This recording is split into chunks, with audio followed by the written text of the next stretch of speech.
by Bill Russell on Chamberlain's dunk shot. And his team ball player.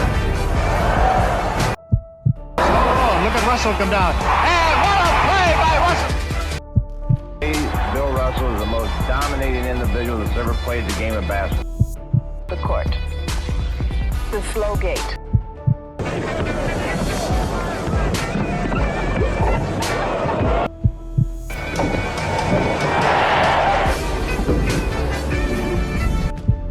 Sprinted down the court to block Jack Coleman's breakaway attempt, helping to send this game into overtime. On the left, it goes over to Russell. There are 35 seconds left. Russell takes. Russell's driving to the hoop, and he stops it.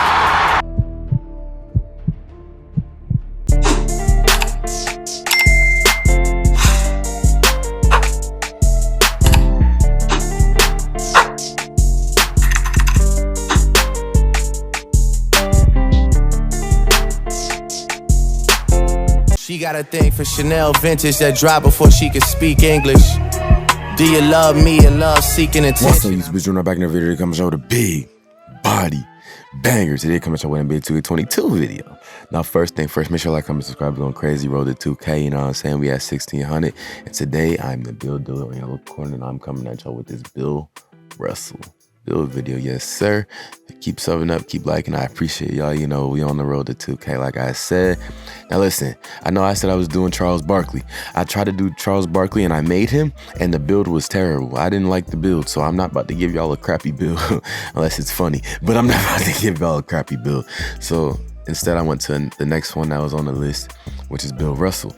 So hey, you know, I popped out with Bill Russell, and the only thing that's different that you have to change is make him left-handed. But yeah, Bill Russell, one of the greatest centers of all time, one of the greatest defenders of all time. You know, I made him in 2K. It wasn't too hard, but you know, I did him right. You know, I made him better than what most content creators make him.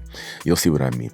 But first thing first, let's get right into this video. Let's choose this pie chart. So for the pie chart, what you want is that finishing and defending pie chart, but you want more defending than finishing. Unlike the Wilt Chamberlain one, you want it, in the Wilt Chamberlain one, you wanted more finishing than defending, but in this one, you want more defending than finishing. So obviously, most people go like full defensive, but it's just not great. It's not the greatest pie chart at all. And for the physical profile, you want the one that gives you the most strength and vertical, but the least amount of speed. And you'll see why later, because you're going to be decreasing its height. But the one with the full red pie chart, sure, you get 30 defensive rebounding badges, but you only get like 10 finishing badges. You can only get 3 playmaking badges. And this is Bill Russell. I'm not about to give him any shooting. Like, what do I look like? Now, see, Wilt Chamberlain can shoot. Bill Russell, no. Bill Russell averaged like 14 points in his career. This man was not shooting. He had terrible free throw shooting. Like, this man was not out here like balling like that, you know, on offense. On defense though, he was straight. So I did him right with this build because it gave him more finishing badges and more playmaking badges, because he was a great passer. You know, don't get it wrong, he was a great passer. And for that defense, you still get 26 defensive rebounding badges, which is only 4 less than 30 if you know how to do math. So it's like, it's not that big of a deal. You know, this build, it makes him a lot better and a lot more usable for, say, rec or park. So you're not just out here a big behind defender with no other badges, you know, because with that, like, you would only have 42 badges. With this badge, with this build, you have about 61 badges. So yeah, 26 plus 11 is 37, 38. Yeah, 61 badges with this build. So we going crazy with this build. You know, I did Bill Russell right. I made him better than what he was as an actual NBA player, you know, because I need, you know, I want y'all to be able to actually use these builds in park. So you see what I mean? I made him 6'10", and Bill Russell wasn't big. He was only 215 pounds. So I did him better. I made him 218 pounds. Right now I'm at 219, but I went down to 218. Because, so basically, it's not that big of a difference though. Just because you're not gonna feel the strength too much. You know, unless you're playing up against a post scorer like Shaq that has a 90-something strength and just backs you down. But because you have that defensive pie chart, you won't need to worry about your strength too much, as you see with like my Tim Duncan build or Kevin Garnett build, you know. And you're also fast enough to get up and down the court at will. So you see right here, we got shades of Bill Russell. That's all you got to see, is it says Bill Russell, and you know that I did him right. You know, 6'10", 218 pounds. You saw the speed rating was high for a center, and short centers honestly are the wave, man. I don't see most people making centers over 7 foot tall anymore. Not like they did in 2K17 where you had the 7'3" post scorers.